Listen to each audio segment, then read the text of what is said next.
hoa tim người, hoa yêu thương, hoa thơm ngát thế gian đêm mùa, hoa trên đời, hoa trên môi, ôi thương quá cánh hoa Việt Nam.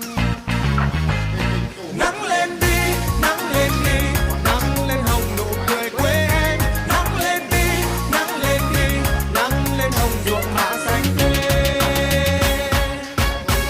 Trăng sáng nở trên môi hoa, trăng lên tiếng hát vui đêm già, trăng sáng người trên non xa, trăng xua bóng tối trong hồn ta.